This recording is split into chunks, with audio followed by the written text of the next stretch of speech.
See, therefore, this relational I has to be corrected if we really want to discover happiness.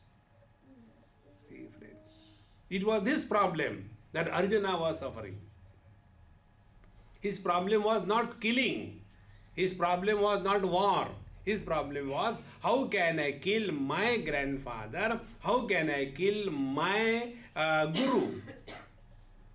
So, if it is your guru and your grandfather, I don't mind killing. But it is my, how can I do that? This relational I is the root of all the problems in life. See, correct it. And the way to correct it is only play the roles that we are supposed to play. See? But when we get overpowered by a particular role, we forget every other thing. There was one husband, he had a fight with his wife and came to the office. So when he comes to office, he is no more a husband. See? He is an officer. But he has forgotten to leave the husband at home when he came to office. He brought the husband to the office and sat in the chair. And his secretary came and gave a casual leave application because it was a routine affair. He wrote, "Sir, I have to take my wife for the medical checkup. I'll come after the lunch break. Thanking you." Routine thing. Immediately called, "No, nothing happens to the wives." Are you Rashtrapati or what? Nothing happens to the wives. You cannot decide for the whole world. But the husband in him was reacting, not the officer that was functioning that time. In this manner, this one relational I is only fictitious. It has no strength. See, friends. So let us find out within ourselves. Whenever we are miserable only as Mr. Somebody. So what will be the spiritual practice now? Remain as Mr. Nobody. This is very important thing. How to remain as Mr. Nobody? See, that is also very not difficult. To remain Mr. Nobody is to observe our own mind. Observe our own experiences. See, when we are snoring away, what is called as the sound sleep, the sleep producing the sound pollution, sound sleep. In that sound sleep, we are Mr. Nobody. See, we are neither man, woman, young, old, rich, poor, Angrez, non-Angrez, in UK and in France, nowhere, nobody. We have nothing. Therefore, we don't think. And when we don't think, we are happy. See? Simple calculation. Those who think, they cannot laugh. Those who laugh, they don't think. Try to think and laugh. You can never think and laugh together. See, friends. And all the thoughts originate from Mr. Somebody. Get this point clear in your mind. Now we'll do this experiment. According to your genders, close your eyes for a few seconds. In whichever posture you are sitting is okay. Now you become husband or wife.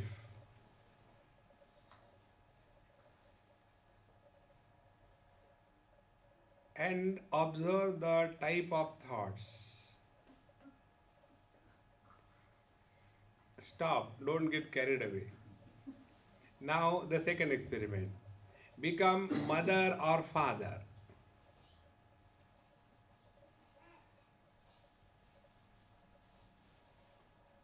Stop.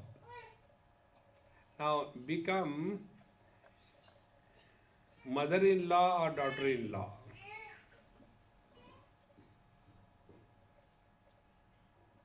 Stop. Now remain as Mr. Nobody.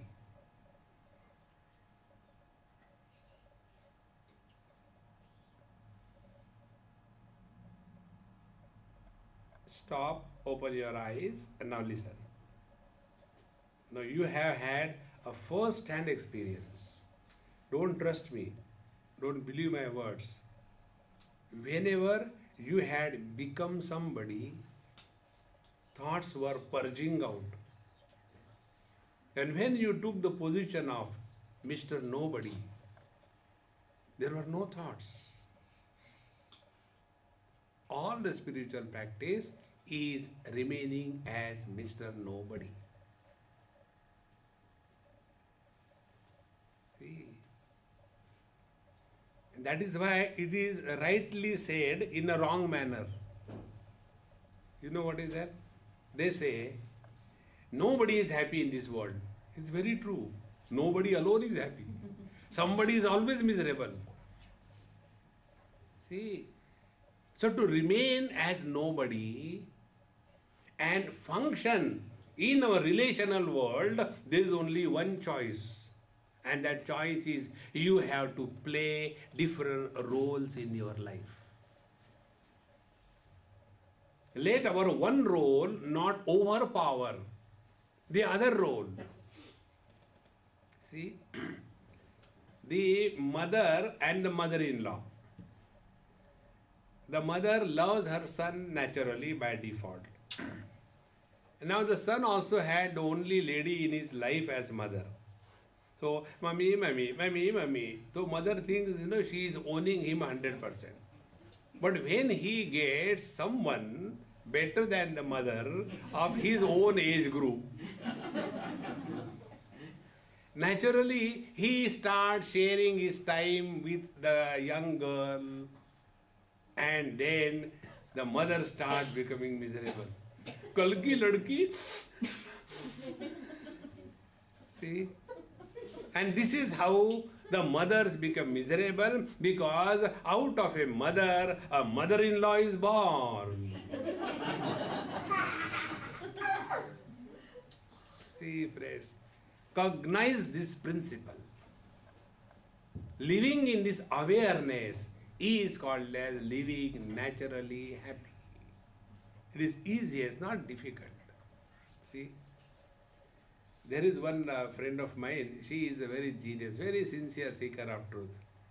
One day her daughter, who was marriageable age, she came and complained to me, Swamiji, Kali Yuga has come. I said, I don't believe in any Yuga. No, they say Kali Yuga has come, now I have understood. I said, what is that understood? See, my mother is not even thinking about my marriage. Kali Yuga has come. Earlier days, the mother used to worry about the marriage of their daughter. And my mother tells me, beta, if you are wise, don't get married. Look here, definitely Kali Yuga has come. Therefore, let us understand this principle. Whenever we have become somebody, we are miserably born as Mr. I. So give it a try to yourself. Now with this understanding, what will be your meditation? Sit in a Padmasana and call the fire brigade to open the asana? No. Your meditation will be sit down in whatever posture you are sitting and play meditation. How do we play meditation? Now I am Mr. Nobody.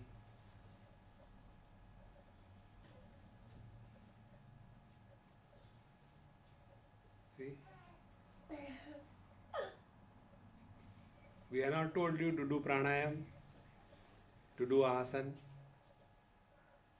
Only play, don't struggle. And this trying to remain longer period as Mr. Nobody is samadhi. Samadhi is not burying yourself alive and regretting afterwards. That is not samadhi. Therefore, remain as Mr. Nobody all the time. And you know what happens?